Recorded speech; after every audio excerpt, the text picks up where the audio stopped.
Good, almost noon, everybody. I would say afternoon, it's not quite morning. Today, I'm here to talk about privacy pools. I've talked about many things.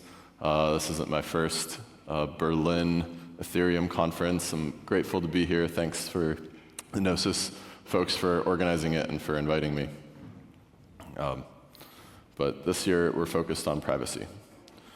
So before I talk about privacy pools, I'm going to talk about some of the other events in the privacy space, why privacy matters, and what the current legal fight is for Alexei and Roman.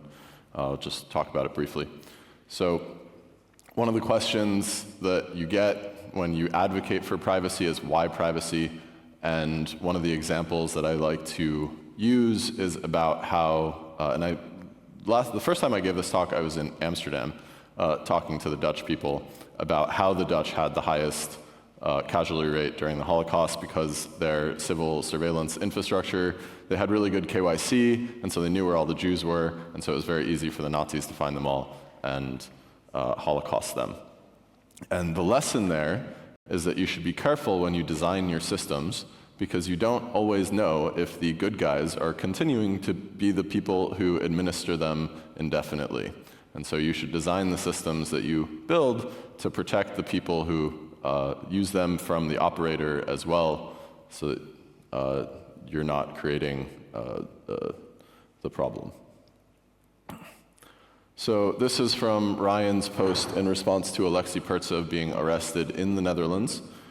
He was fleeing Russia in hopes of a better life.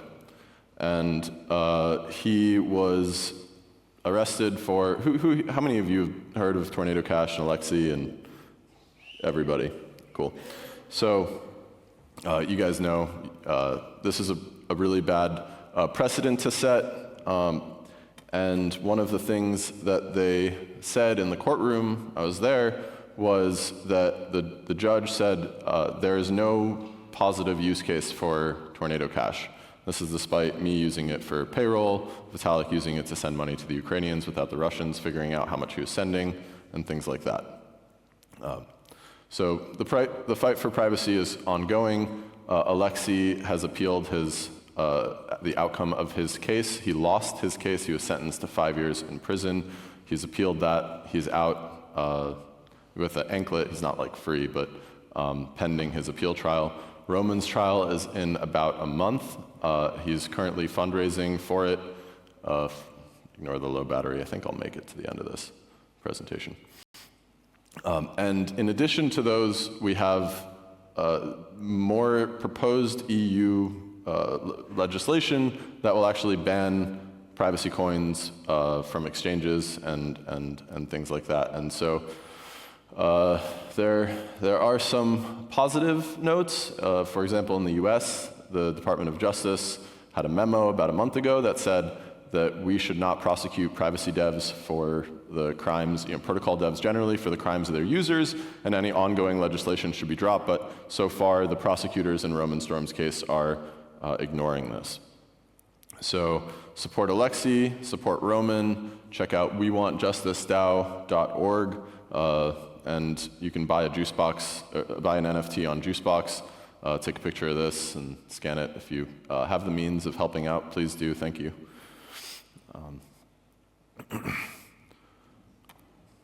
So we keep building privacypools.com. So this started, we built a demo at ETH Denver 2 years ago.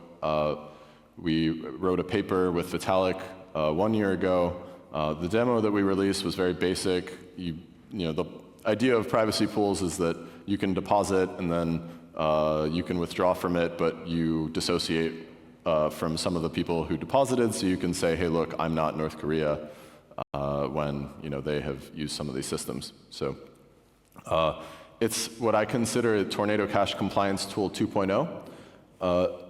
Raise your hand if you know about the Tornado Cash Compliance Tool.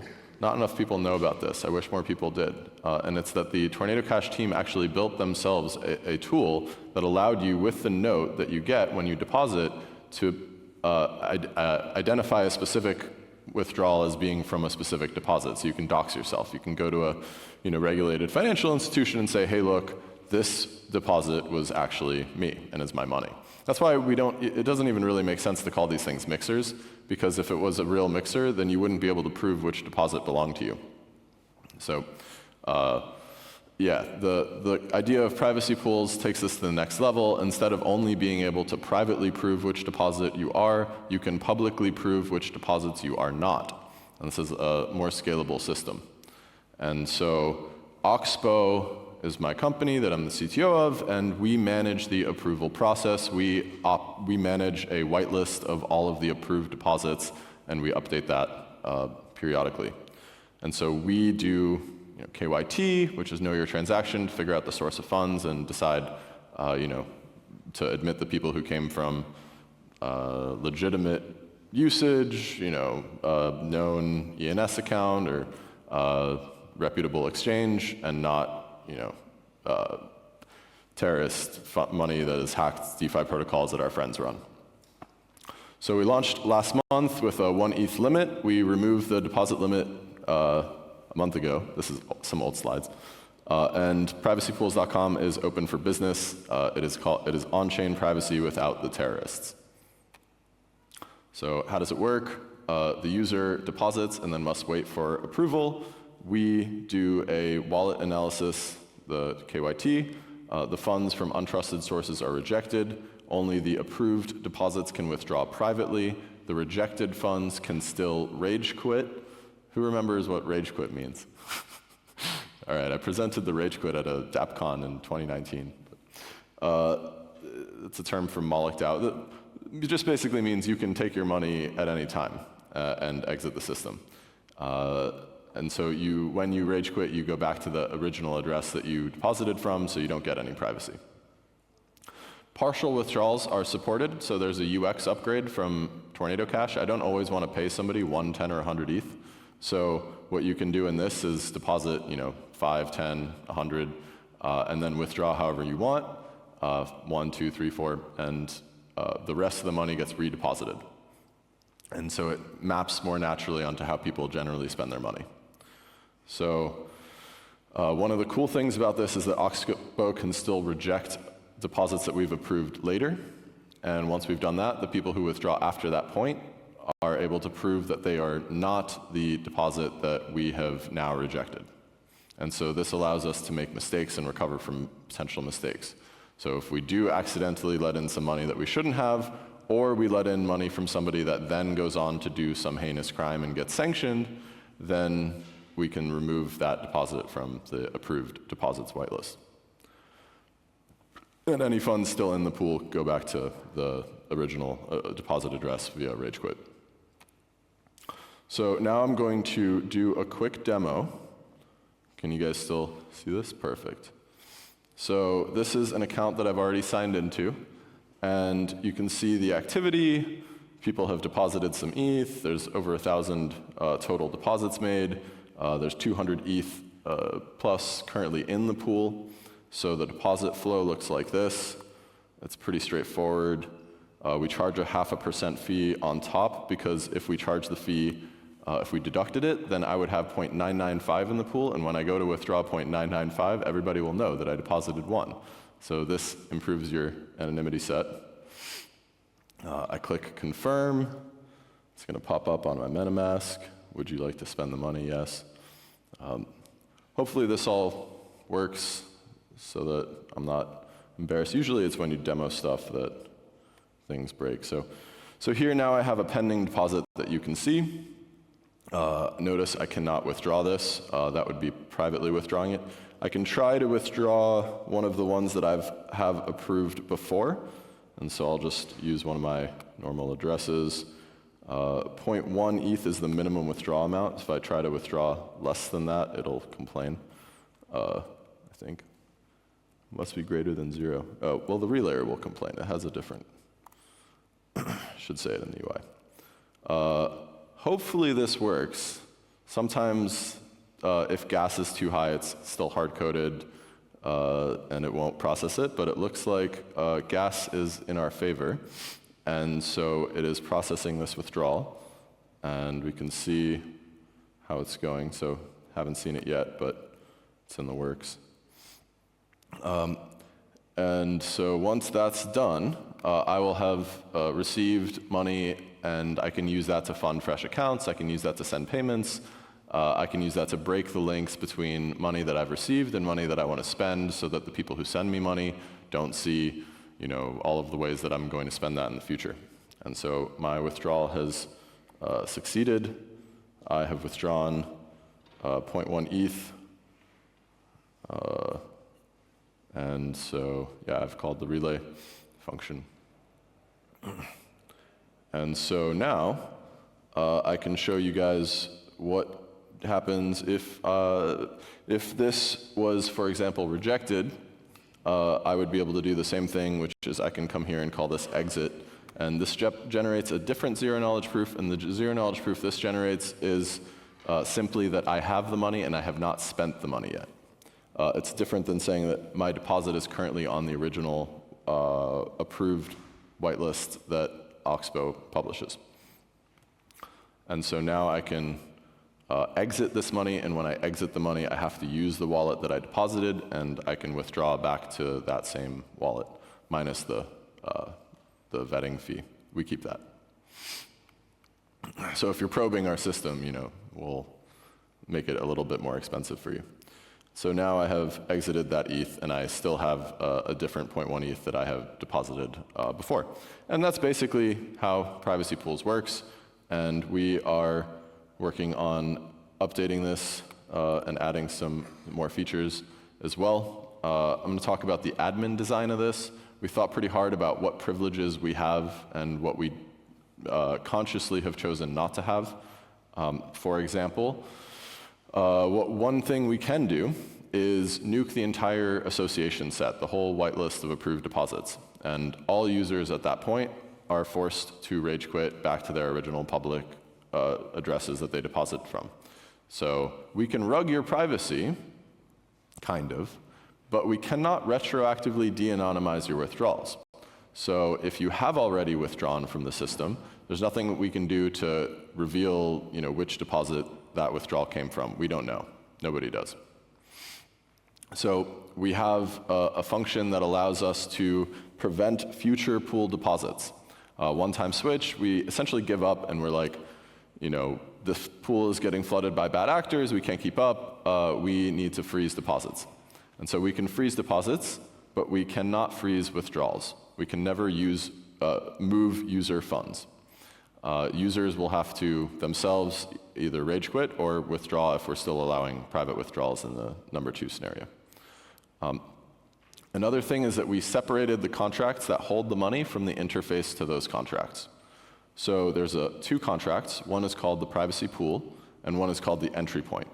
And the privacy pool's contract holds the money and implements the rage quit functionality that allows the users to withdraw at any time.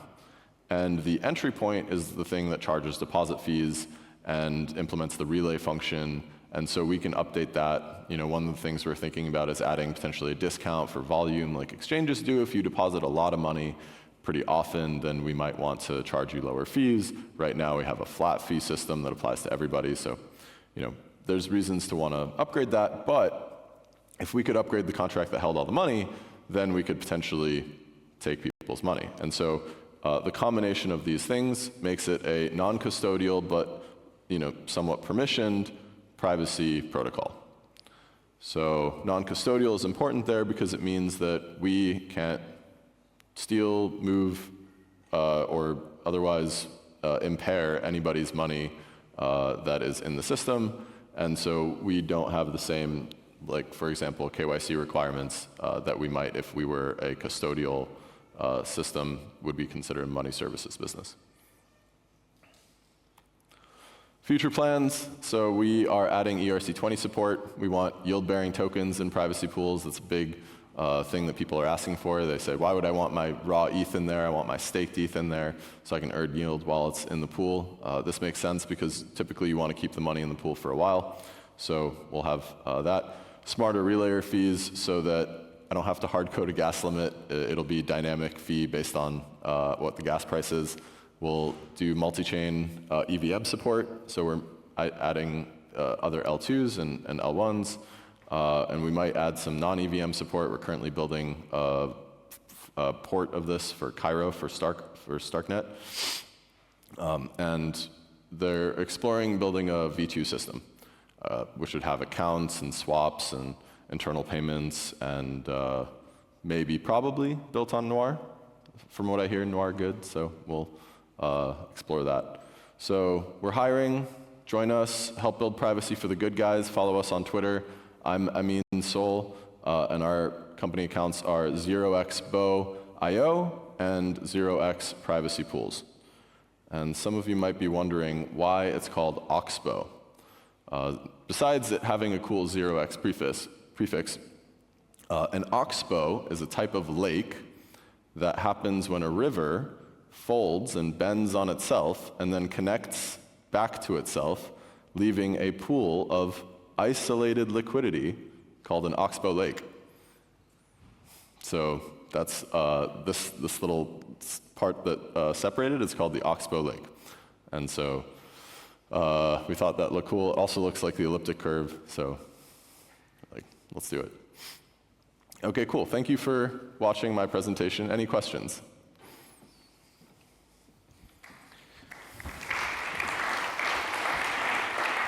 Yep. Questions for Ameen? Yes. I have two questions. Sure. Do you have plausible deniability for somebody depositing from another privacy tool or a mixer? You kind of just treat that as a black box. And then second, does 7702 have any unlocks, or is it still too early to figure out how to make this work in a privacy system, or any benefits from that EIP?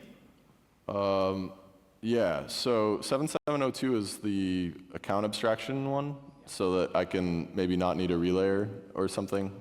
One of the silly problems I have to solve is like, if you get ERC20 tokens to a fresh address, do you have the ETH to move the tokens? And so like that's a nice thing that if account abstraction was widely supported, I wouldn't have to worry about as much, because you would just have tokens in an account, and you could use some of those tokens to pay for the gas to move the tokens without needing to get separate ETH there. Plausible deniability for other privacy, money coming from other privacy protocols into privacy pools. It's a tricky one. So far, none of the other privacy systems uphold our standards. And so we would probably blanket reject any money coming from other privacy systems. Something like Coinbase could be considered a privacy system, but will probably accept money from that because they KYC their users, right? So remove some of the liability from us. But from what we've seen, hackers do use these systems, and aren't great ways of separating them. One thing that we haven't finished implementing and publishing is the full, complete list of who the good guys and bad guys are who deposited into Tornado. So we have, we'll launch this at some point, is essentially privacy pools version of Tornado Cash to allow people who've already withdrawn from Tornado Cash to prove that they are not the North Korean hackers who deposited into Tornado Cash or other hackers. And hypothetically, we would consider allowing those users to deposit into privacy pools. Hope that makes sense, answers your question. It's a tricky one, it's a bit nuanced, but happy to answer more questions offline also. Another question down here in the front. Thank you for the talk. So you mentioned the current kind of commercial model is to implement a 0.5% deposit fee. I'm curious, how was that decided? Did you also get the chance to, I guess, explore different kind of monetary model when it comes to privacy pools as well? So for privacy pools, we didn't. The 0.5% fee is competitive with our other privacy protocols. For example, Railgun charges a 0.25% shielding and then another 0.25% unshielding fee. So it amounts to 0.5% total. So it's roughly the same number. I don't know what other monetary economics you want to apply on top, but that's where we're at. We might offer some discounts for higher volume users and things like that. So, Any other questions for Ameen up there, up top?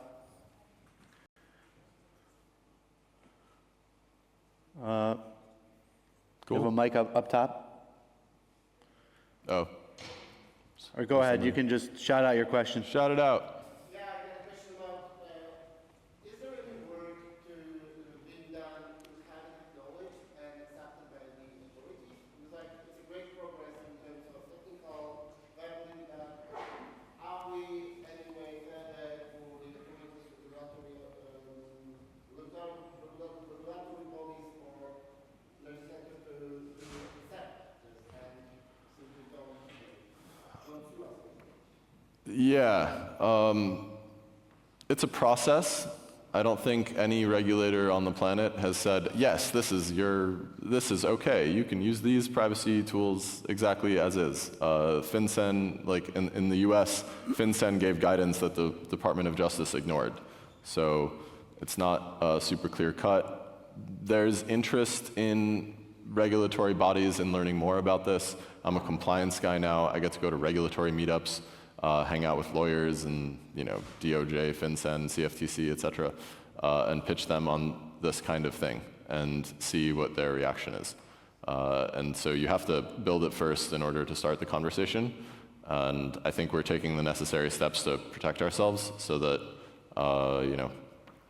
we do this in a way that everybody knows that it is about compliance from day one.